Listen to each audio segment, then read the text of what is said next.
Hello, it's Bourbon Bill, and tonight, a very special episode. We're going over 5 bourbons that I regret buying. Could be for 2 reasons. Could be because it was too expensive, or it could be because it tasted like garbage. So we're going to go through those 5 tonight. Feel free to comment below, and most importantly, subscribe. Alright, number 5. This one's going to ruffle a few feathers. None other than Wagon Uncut Unfiltered. The love child of many a YouTuber, many an at-home drinker. I can't get enough of my Wagon Uncut Unfiltered. Listen, it's not bad. It's good. I enjoy it. However, the reason this makes the list is because it's now like $70 to $80 depending on, where you go to get it. And that's just pretty pricey for not super well-aged MGP. It's average age. I actually prefer the small batch, so I'll link it above. I did a review between this and the small batch. It's good. The bottle's awesome.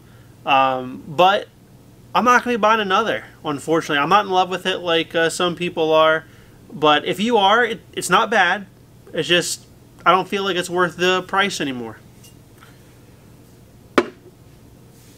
And if you thought that the Jack Daniels in the background had anything to do with this video, you'd be dead wrong. Because I love my Jack Daniels on this channel. Alright, number 5, the Wagon. Number 4. Sad to put this in here, but this is the Wild Turkey Master's Keep 1 from 2021. Very good. I did a review on it. I will link it above if you want to watch it. It's good, it's delicious, but the price point hurts this. I know it comes in the fancy box, and this bottle is gorgeous with the embossed turkey here on the front. $175 hairs, though, is the MSRP on this. And this drink's like $70, $80 juice. I'll also link it above. I did a Best of the Wild Turkey Distillery, and this didn't come in first, despite being first and biggest hit to the wallet. So, again, this is the only Wild Turkey Master Keep I have, so I'm not necessarily sad that I have one, but I heard others have been better in the past. What really holds this one back is the proof. At 101 proof, it's not enough proof for $175, and that's all there is to say about that one. Alright, now we're starting to get into stuff that is bad tasting to my palate. So those 2 there tasted good. I just felt dollar-wise, I kind of regretted buying them. Alright. 3 coming up here, though, are in greater levels of disgusting as we move up the chain. Number 3, Elijah Craig Toasted Barrel. Hold on to your seats, everybody. I bought 2 bottles of this because it's very hard to get in PA. They drop it like once or twice a year. The first bottle, I barely made it through, maybe even poured out some of that. This is not for me.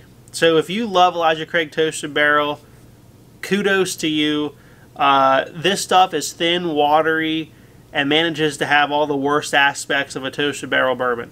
I love Old Forester 1910. It's killer. I love it. I love Sagamore Double Oak. Killer. Go get yourself a bottle of that. If you like Sagamore Double Oak and you like Old Forester 1910 a lot, even Woodford Double Oak, if you like those 3, this one's actually fairly disappointing compared to those 3.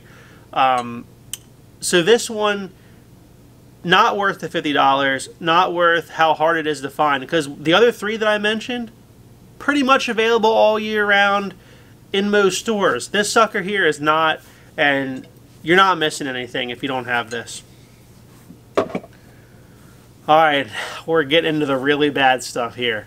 Number 2, probably one of the worst bourbons I've had of all time, Larceny Small Batch.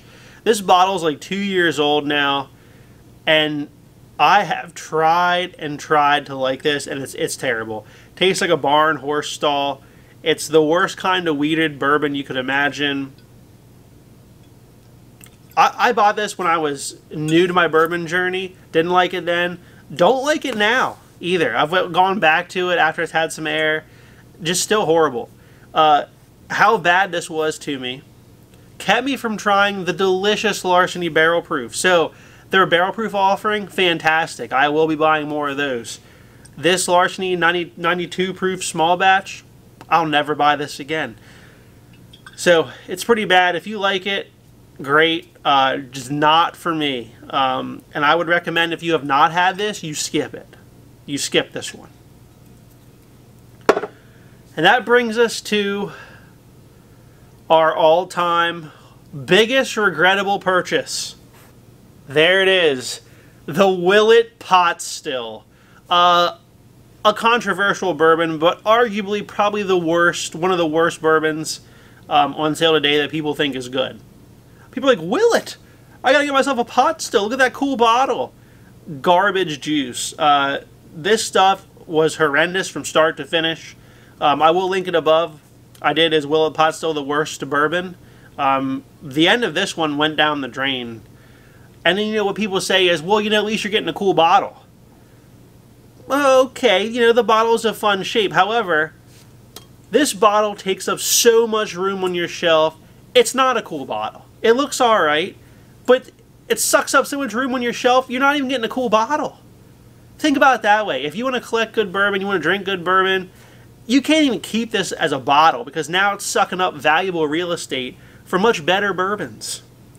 So for those people saying, well, the bottle's cool, it is, but it's also a nuisance, just like drinking the juice inside was.